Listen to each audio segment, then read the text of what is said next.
Hello dear students, আজকে আমি তোমাদের সামনে উপস্থিত হলাম আরো একটি নতুন ভিডিও নিয়ে। তো এই ভিডিওতে আমরা আজকে আলোচনা করব ক্লাস 11 এর তৃতীয় অধ্যায়ের যে পরের টপিকটা ছিল সেটা হচ্ছে ভূমিকম্প। এই ভূমিকম্প বিষয় নিয়ে আমরা আজকে কিছু এমসিকিউ সলভ এবং তার ব্যাখ্যা সমাধান এই সমস্ত বিষয় সম্পর্কে জানবো। তো এর আগের ক্লাসে আমরা অগ্ন্যুৎপাত সম্পর্কে জেনেছি, ঠিক তারপরেই যে প্রশ্নগুলো বাকি ছিল আমাদের সেগুলো আজকে এই ক্লাসে আলোচনা হবে। সেগুলো পুরোটাই ভূমিকম্প থেকে। তো পুরো ভিডিওটি স্কিপ না করে প্রথম থেকে শেষ অবধি মনোযোগ দিয়ে দেখো এবং ব্যাখ্যাগুলো শোনো। তো প্রথম প্রশ্ন, বিজ্ঞানের যে শাখায় ভূমিকম্প সম্পর্কে আলোচনা করা হয়, ভূমিকম্প সম্পর্কে যে শাখায় আলোচনা করা হয় তাকে বলা হচ্ছে সেসমোলজি। কি বলা হয়? সেসমোলজি। এর পরের প্রশ্ন দেখো, প্রথম ভূমিকম্প লিখ যন্ত্র তৈরি করেন যে ভূবিজ্ঞানী তিনি হলেন। তো প্রথম ভূমিকম্প লিখ যন্ত্র অর্থাৎ সিসমোগ্রাফ, এই সিসমোগ্রাফ যন্ত্র আবিষ্কার করেন জন মিল্লে। তো এখানে প্রথম অপশনটাই হবে। এর পরের প্রশ্ন দেখো, অনুদৈর্ঘ্য তরঙ্গ কোন তরঙ্গকে বলা হয়? তো অনুদৈর্ঘ্য তরঙ্গ বলা হয় পি তরঙ্গকে, আর অনুপ্রস্থ তরঙ্গ কিন্তু বলা হয় এস তরঙ্গকে। এটা ভালো করে মনে রাখবে। এর পরের প্রশ্ন দেখো, শব্দ তরঙ্গের অনুরূপ ভূকম্পীয় তরঙ্গ কোনটি? অর্থাৎ শব্দ তরঙ্গ যেভাবে প্রবাহিত হয় ঠিক একই রকম ভাবে কোন তরঙ্গটা, কোন ভূমিকম্পীয় তরঙ্গ প্রবাহিত হয়? এটা হচ্ছে অপশন বি, পি তরঙ্গ হবে।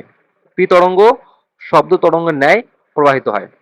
ঠিক এর রিলেটেড আর একটা প্রশ্ন মনে রাখো, সেটা হচ্ছে এস তরঙ্গ। এই এস তরঙ্গটা কিন্তু আলোক তরঙ্গ, অর্থাৎ আলোর তরঙ্গ যেরকম ভাবে যায় ঠিক একই রকম ভাবে আলোক তরঙ্গের অনুরূপ ভাবে কিন্তু এস তরঙ্গ যায়। তাহলে বিষয়টা ভালো করে মাথায় ঢুকিয়ে নাও যে পি তরঙ্গ হচ্ছে শব্দ তরঙ্গের অনুরূপ, আর এস তরঙ্গ হচ্ছে আলোক তরঙ্গের অনুরূপ। এর পরের প্রশ্ন, ভূমিকম্প লিখ যন্ত্রে সবচেয়ে প্রথমে এসে পৌঁছায় কোন তরঙ্গ? আমরা জানি যে পি তরঙ্গ সবার প্রথমে এসে পৌঁছায়, অর্থাৎ পি তরঙ্গকেই বলা হয় প্রাইমারি বা প্রাথমিক তরঙ্গ। অপশন এ হবে। প্রাথমিক তরঙ্গ কোন তরঙ্গের অনুরূপ? প্রাথমিক তরঙ্গ, একটু আগে বললাম পি তরঙ্গ, এই পি তরঙ্গ কিন্তু শব্দ তরঙ্গের অনুরূপ। দেখো প্রশ্নটা কিন্তু একটু ঘুরিয়ে দিয়েছে, পি তরঙ্গ না দিয়ে তোমাদেরকে প্রাথমিক তরঙ্গ দিয়েছে। তো এই বিষয়টা একটু মাথায় রাখতে হবে যে প্রাথমিক তরঙ্গ কোন তরঙ্গকে বলা হয়? পি তরঙ্গকে। যেহেতু পি তরঙ্গকে প্রাথমিক তরঙ্গ বলা হয়, তাহলে পি তরঙ্গকে আমরা শব্দ তরঙ্গের অনুরূপ তরঙ্গ বলে জানি। তো এইভাবে কিন্তু প্রশ্নগুলো ঘুরিয়ে ফিরে আসতে পারে। ভালো করে ভেবেচিন্তে উত্তর করবে। এর পরের প্রশ্ন দেখো, ভূকম্পনের মাত্রা সর্বাধিক অনুভূত হয়। তাহলে ভূমিকম্পের কেন্দ্র থেকে সরাসরি উপরের দিকে যে স্থানটা অবস্থিত তাকে বলা হয় উপকেন্দ্র। এই উপকেন্দ্রের মধ্যেই ভূমিকম্পের যে মাত্রা সেটা সব থেকে বেশি হয়। তাহলে অপশন সি হবে উত্তর, উপকেন্দ্রে। কোন তরঙ্গ সংকোচন তরঙ্গ নামে পরিচিত? এটা মনে রাখবে যে সংকোচন এবং প্রসারণ দুটো বিষয়ই কিন্তু পি তরঙ্গের ক্ষেত্রে কার্যকরী। তো সংকোচন তরঙ্গ নামে পরিচিত হচ্ছে পি তরঙ্গ। এরপরে দেখো, পি তরঙ্গের অপর নাম কি? এখানে অপশন দিয়েছে অনুপ্রস্থ তরঙ্গ, মাধ্যমিক তরঙ্গ, পীড়ন তরঙ্গ। তো এটা একটাও হবে না, এটা হচ্ছে ডি উত্তরটা হবে। ডি অর্থাৎ অপশন।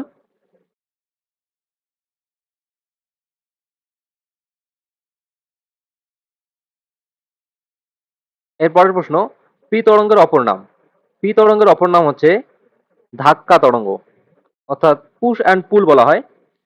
অর্থাৎ ধাক্কা দিতে পারে, আবার সেটা টানতেও পারে। তো সেক্ষেত্রে কিন্তু পুশ অ্যান্ড পুল তরঙ্গ পি তরঙ্গকে বলা হয়। তাই এখানে ধাক্কা তরঙ্গ হবে সঠিক উত্তর। এছাড়াও পীড়ন তরঙ্গ যদি বলে এটা এস তরঙ্গ হবে, মাধ্যমিক তরঙ্গটাও এস তরঙ্গ হবে, অনুপ্রস্থ তরঙ্গ এটাও কিন্তু এস তরঙ্গ হবে। পরের প্রশ্ন, অনুপ্রস্থ তরঙ্গ কোন তরঙ্গকে বলা হয়? অনুপ্রস্থ তরঙ্গ এখনই আমরা জানলাম যে অনুপ্রস্থ তরঙ্গ এস তরঙ্গকে বলা হয়। ভূমিকম্পের এস তরঙ্গ অতিক্রম করে, অর্থাৎ এস তরঙ্গ কোন কোন মাধ্যম দিয়ে যেতে পারে? এস তরঙ্গ শুধুমাত্র বা কেবলমাত্র কঠিন মাধ্যম দিয়ে যেতে পারে। এটা অপশন এ হবে উত্তর। পরের প্রশ্ন, কোন তরঙ্গের দ্বারা শিলাদেহ উল্লম্ব তলে আন্দোলিত হয়? শিলাদেহ যদি উল্লম্ব তলের কথা বলে, উল্লম্ব তলে আন্দোলিত হওয়ার কথা বলে, তাহলে অবশ্যই পি তরঙ্গ করবে উত্তর। আর অনুভূমিক ভাবে যদি বলে তাহলে সেক্ষেত্রে সেটা এস তরঙ্গ হতে পারে, এল তরঙ্গ হতে পারে। কিন্তু উল্লম্ব বললে সেটা পি তরঙ্গ উত্তর হবে। এর পরের প্রশ্ন, ক্ষুদ্র তরঙ্গ দৈর্ঘ্যের একটি ভূকম্পীয় তরঙ্গ হলো। তাহলে তরঙ্গ দৈর্ঘ্য কিন্তু সবচেয়ে কম হচ্ছে পি তরঙ্গের। তরঙ্গ দৈর্ঘ্য সবচেয়ে কম পি তরঙ্গের। পি তরঙ্গ দৈর্ঘ্য কম হয়, এরকম কম হয়। হুম, এরকম হালকা করে ওঠানামা করে। কিন্তু এস তরঙ্গটাও কিন্তু একটু তার থেকে বেশি, আর এল তরঙ্গটা আরো কিন্তু বেশি এরকম ভাবে ওঠানামা করে। তো এটা একটু ভালো করে মনে রাখবে। এর পরের প্রশ্ন, সবচেয়ে ধীর গতির ভূকম্পীয় তরঙ্গ কোনটি? সবচেয়ে ধীর গতির মানে ধীরে ধীরে যায়। সবচেয়ে ধীর গতির ভূকম্পীয় তরঙ্গ হচ্ছে এল তরঙ্গ, এর গতিবেগ সবচেয়ে কম। মনে রাখবে সবচেয়ে বেশি গতিবেগ হচ্ছে পির, তারপরে এস, তারপরে হচ্ছে এল। এর পরের প্রশ্ন, সবচেয়ে কম শক্তিশালী ভূকম্পীয় তরঙ্গ কোনটি? শক্তিশালী, কম শক্তিশালী বলছে এখানে, এটা পি তরঙ্গ হবে উত্তর। সবচেয়ে বেশি শক্তিশালী হচ্ছে এল তরঙ্গ, আর সবচেয়ে কম শক্তিশালী যেটা সেটা হচ্ছে পি তরঙ্গ। কিন্তু যদি বলে যে গতিবেগ কার বেশি, গতিবেগ বেশি আবার হচ্ছে পি তরঙ্গ। অর্থাৎ পি তরঙ্গ ফাস্ট যায়, ফাস্ট গেলেও কিন্তু এর ধ্বংস ক্ষমতা বা এর যে শক্তিশালী আহ, হওয়ার ক্ষমতা সেটা কিন্তু অনেকটাই কম।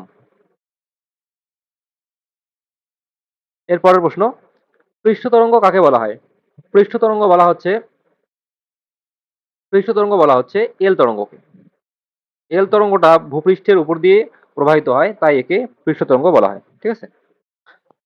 এর পরের প্রশ্ন দেখো, পৃথিবীর মধ্যে সর্বাপেক্ষা অধিক ভূমিকম্প প্রবণ দেশ, মানে সবচেয়ে ভূমিকম্প বেশি হয় কোথায়? আমরা জানি যে জাপানকে ভূমিকম্পের দেশ বলা হয়, তাহলে সঠিক উত্তর হয়ে যাবে জাপান।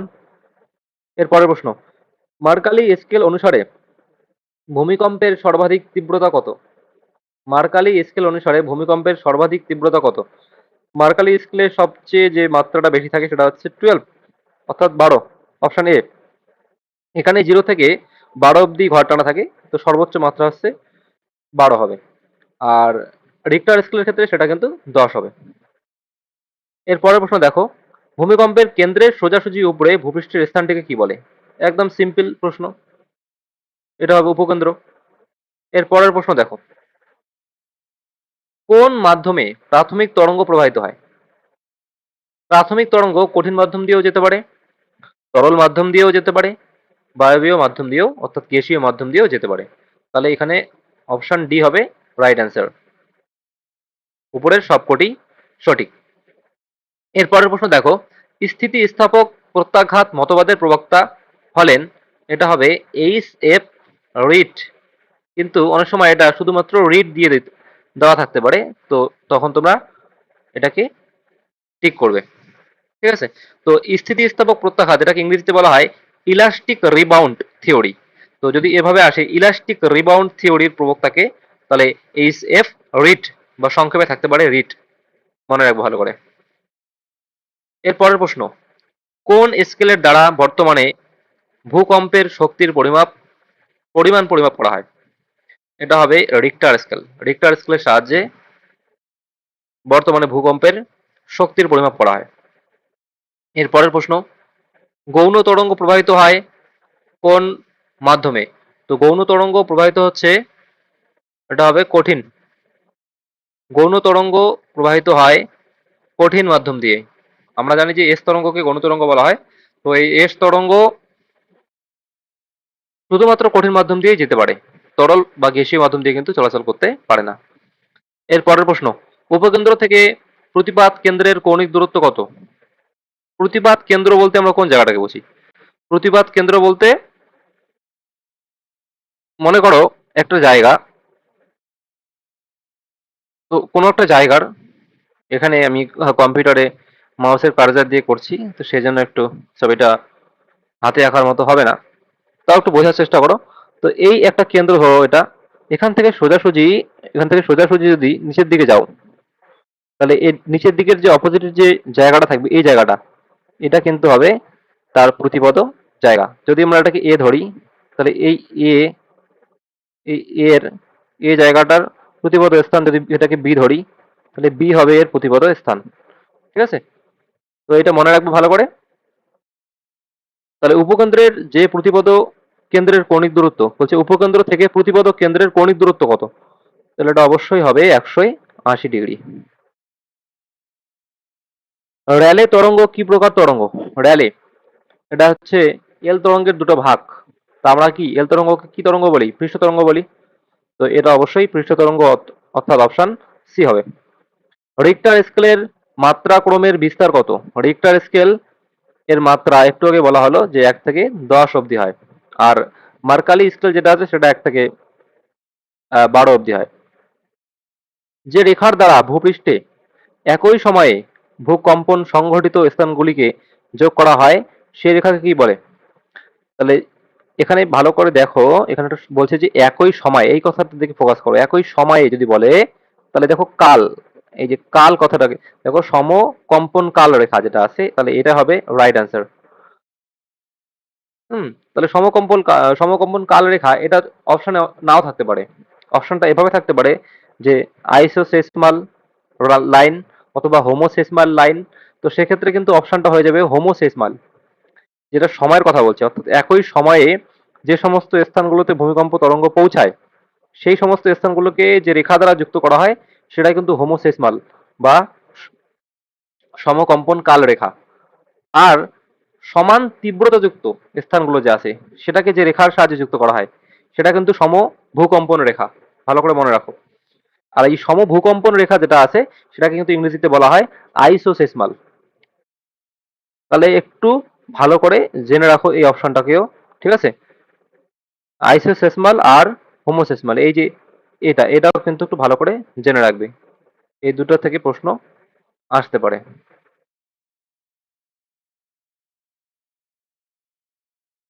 দেখো এরপরে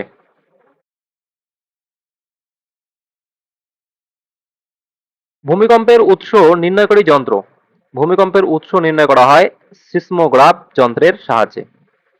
এর পরের প্রশ্ন, নিচের কাজগুলির মধ্যে কোনটি সিসমোগ্রাফের কাজ নয়? দেখো ভূকম্পনের তীব্রতা নির্ণয় করা বা নিরূপণ করা এটা সিসমোগ্রাফের কাজ। ভূকম্পনের সময় নিরূপণ করা এটাও সিসমোগ্রাফের কাজ। ভূকম্পনের স্থায়িত্ব সূচক লেখচিত্র অঙ্কন করা এটাও সিসমোগ্রাফের কাজ। তাহলে একটাই অপশন বেঁচে থাকলো লাস্ট, ভূকম্পনের পূর্বাভাস দেওয়া, এটা কিন্তু সিসমোগ্রাফের কাজ নয়। এমনকি মানে ভূমিকম্প যে হয় বা ভূকম্পন যে হয় এর পূর্বাভাস দেওয়ার মতো যন্ত্র এখন অবধি আবিষ্কার হয়নি, ঠিক আছে? দেখো এরপরে, বেশি ধ্বংসাত্মক ভূকম্পীয় তরঙ্গ।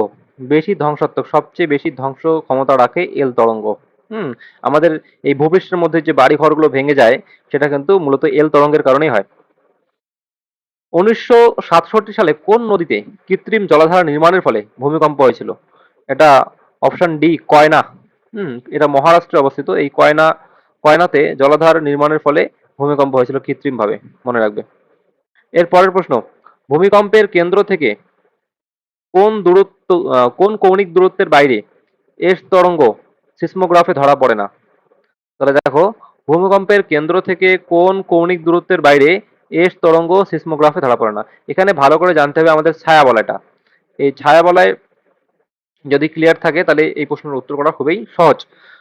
এখানে হবে 104 ডিগ্রি। 104 ডিগ্রির পর থেকে কিন্তু আর এস তরঙ্গকে আমরা দেখতে পারি না। 104 থেকে 180 অবধি দেখতে পারি না। এর পরের প্রশ্ন, ভূকম্প কেন্দ্র থেকে কোন কৌণিক দূরত্বের মধ্যে পি তরঙ্গ সিসমোগ্রাফে ধরা পড়ে না? এটাও পি তরঙ্গের ছায়া বলয়, অর্থাৎ 104 থেকে 140 হবে। কিছু কিছু ক্ষেত্রে কিন্তু অপশন 104 থেকে 40 না থেকে 104 থেকে 142 থাকতে পারে, বা 103 থেকে 140 থাকতে পারে। তবে কাছাকাছি এরকম দুটো অপশন থাকবে না, এর কাছাকাছি দেখবে অপশনটা থাকবে, সেটাকে তোমরা টিক করবে। বেশিরভাগ ক্ষেত্রেই 104 থেকে 140 বা 42 থাকে। এর পরের প্রশ্ন দেখো, ভূমিকম্প কেন্দ্রের বিপরীত দিকে পি ও এস তরঙ্গবিহীন অঞ্চলকে কি বলা হয়? এখনই বললাম যে ছায়া বলয়। যে জায়গাতে ভূমিকম্প তরঙ্গ এস এবং পি পৌঁছায় না সেটা তাদের ছায়া বলয় নামে পরিচিত। এর পরের প্রশ্ন দেখো, ভূমিকম্পের সমান তীব্রতা বিশিষ্ট স্থানগুলিকে সংযোগকারী কাল্পনিক রেখাকে বলে? ভূমিকম্পের সমান তীব্রতা বিশিষ্ট স্থানগুলিকে একটু আগেই আমি আলোচনা করলাম, সমান তীব্রতা বিশিষ্ট স্থানগুলোকে কি বলা হবে? সম ভূবিপর্যয় বা সমতীব্রতা রেখা। কারণ সমকম্পন কাল রেখা হবে না, আর সমচাপ রেখাও হবে না, সমপীড়ন রেখাও হবে না। ঠিক আছে? এরপরে দেখো, ভূত্বকের আকস্মিক ও ক্ষণস্থায়ী ভূকম্পনকে কি বলা হয়? সে আকস্মিক হোক আর ক্ষণস্থায়ী হোক, এটা অবশ্যই ভূমিকম্প হবে।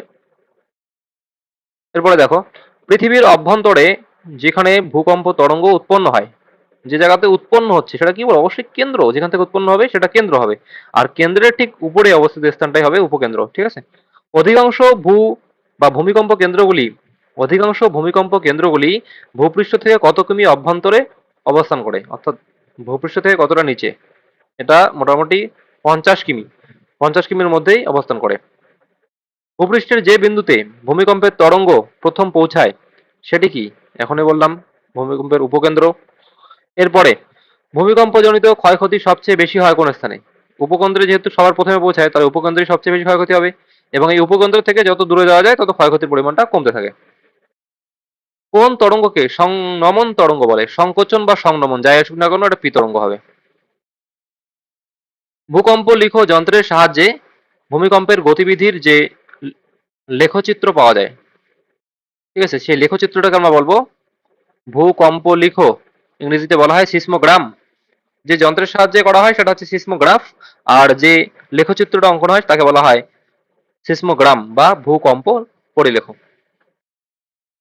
এরপরে দেখো, গুরুমণ্ডল ও কেন্দ্রমণ্ডলের ভেতর দিয়ে প্রবাহিত বা পরিবাহিত হতে পারে কোন তরঙ্গ? আমরা জানি পি তরঙ্গ, এটা ভূত্বক, গুরুমণ্ডল, কেন্দ্রমণ্ডল তিনটা স্তরের মধ্যে দিয়েই যেতে পারে।